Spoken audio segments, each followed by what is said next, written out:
A Reminiscence of Dr. Samuel Johnson by H.P. Lovecraft.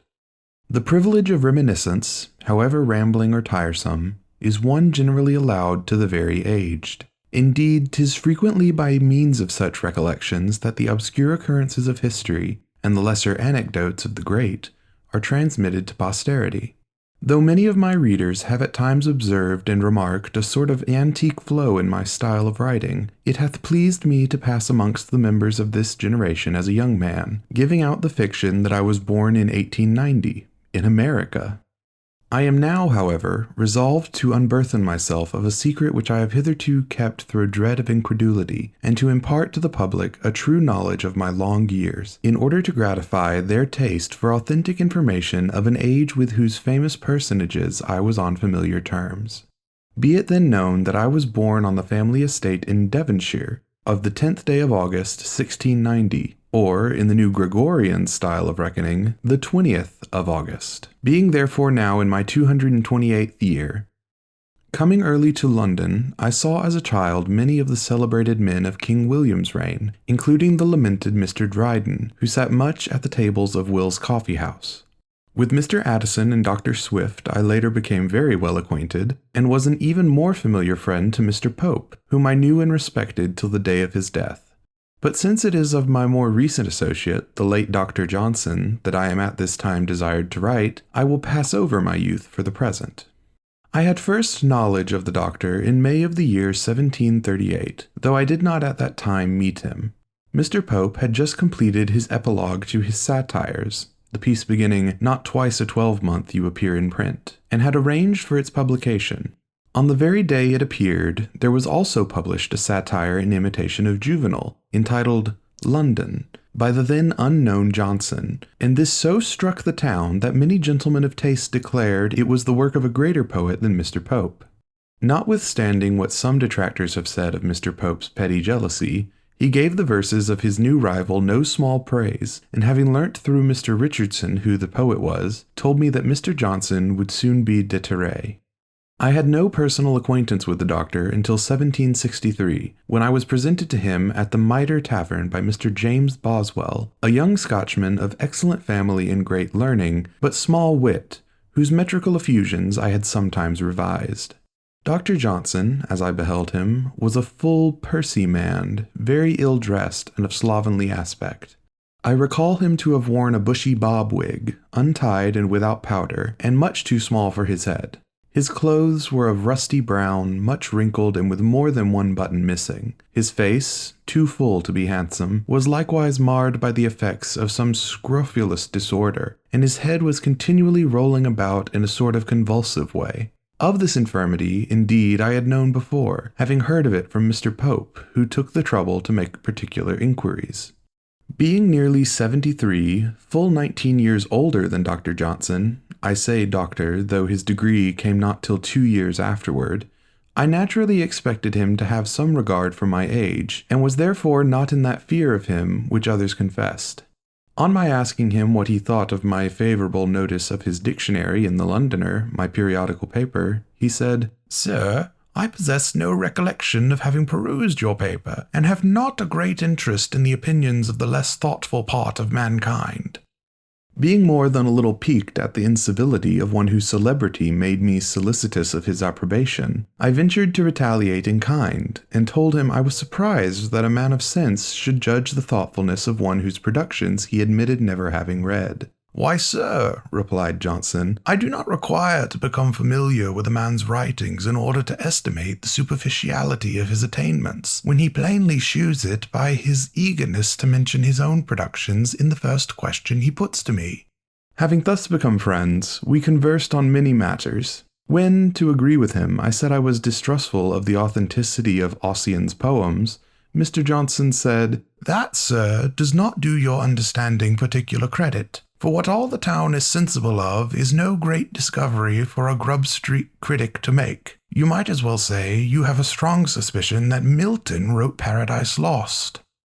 I thereafter saw Johnson very frequently, most often at meetings of the Literary Club, which was founded the next year by the doctor, together with Mr. Burke, the parliamentary orator, Mr. Beauclerk, a gentleman of fashion, Mr. Langton, a pious man and captain of militia, Sir J. Reynolds, a widely known painter, Dr. Goldsmith, a prose and poetic writer, Dr. Nugent, father-in-law to Mr. Burke, Sir John Hawkins, Mr. Anthony Chamier, and myself. We assembled generally at 7 o'clock of the evening once a week at the Turk's Head in Gerrard Street, Soho, till that tavern was sold and made into a private dwelling, after which event we moved our gatherings successively to Prince's in Sackville Street, Leterrier's in Dover Street, and Parslow's and the Thatched House in St. James Street. In these meetings we preserved a remarkable degree of amity and tranquillity, which contrasts very favorably with some of the dissensions and disruptions I observe in the literary and amateur press associations of today. This tranquillity was the more remarkable because we had amongst us gentlemen of very opposed opinions. Dr. Johnson and I, as well as many others, were high Tories, whilst Mr. Burke was a Whig, and against the American war, many of his speeches on that subject having been widely published.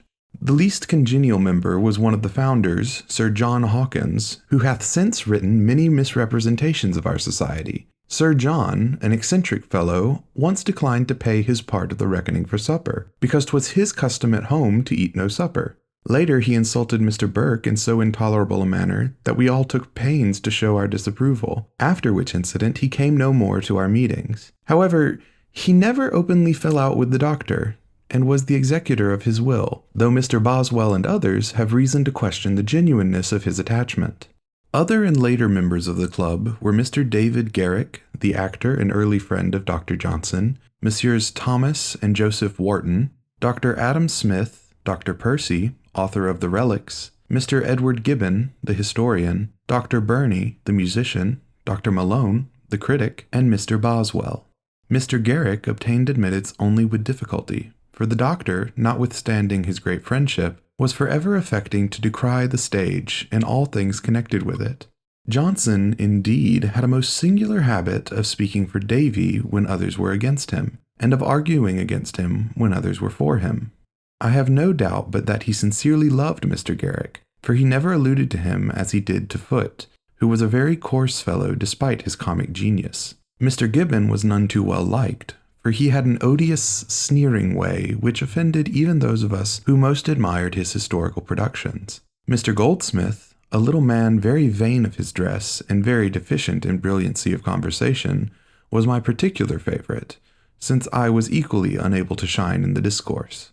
He was vastly jealous of Dr. Johnson, though none the less liking and respecting him. I remember that once a foreigner, a German, I think, was in our company, and that whilst Goldsmith was speaking, he observed the doctor preparing to utter something. Unconsciously looking upon Goldsmith as a mere encumbrance when compared to the greater man, the foreigner bluntly interrupted him and incurred his lasting hostility by crying, "Hush!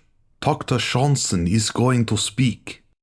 In this luminous company I was tolerated more because of my years than for my wit or learning, being no match at all for the rest. My friendship with the celebrated Monsieur Voltaire was ever a cause of annoyance to the doctor, who was deeply orthodox, and who used to say of the French philosopher, "Vir est acerrimi ingeni, et pocarum literarum."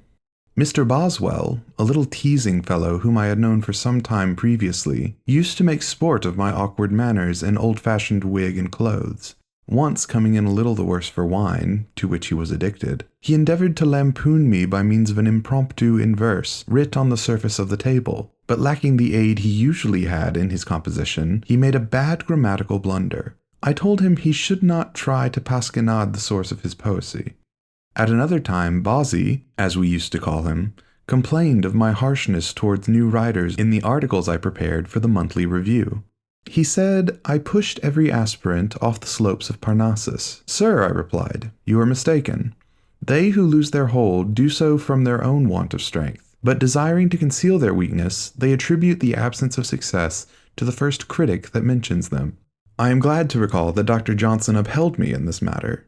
Dr. Johnson was second to no man in the pains he took to revise the bad verses of others. Indeed, 'tis said that in the book of poor blind old Mrs. Williams there are scarce 2 lines which are not the doctor's. At one time Johnson recited to me some lines by a servant to the Duke of Leeds, which had so amused him that he had got them by heart. They are on the Duke's wedding, and so much resemble in quality the work of other and more recent poetic dunces that I cannot forbear copying them. When the Duke of Leeds shall married be to a fine young lady of high quality, how happy will that gentlewoman be in his Grace of Leeds' good company. I asked the doctor if he had ever tried making sense of this piece, and upon his saying he had not, I amused myself with the following amendment of it. When gallant Leeds auspiciously shall wed the virtuous fair of ancient lineage bred, how must the maid rejoice with conscious pride to win so great an husband to her side.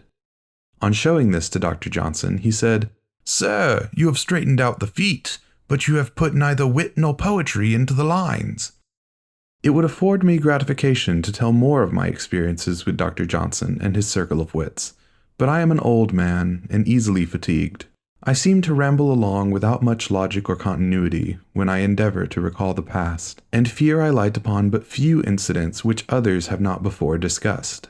Should my present recollections meet with favor, I might later set down some further anecdotes of old times of which I am the only survivor. I recall many things of Sam Johnson and his club, having kept up my membership in the latter long after the doctor's death, at which I sincerely mourned. I remember how John Burgoyne, Esquire, the general, whose dramatic and poetical works were printed after his death, was blackballed by 3 votes, probably because of his unfortunate defeat in the American War at Saratoga. Poor John. His son fared better, I think, and was made a baronet. But I am very tired. I am old, very old, and it is time for my afternoon nap. This has been A Reminiscence of Dr. Samuel Johnson by H.P. Lovecraft. Read by Drake McDonald.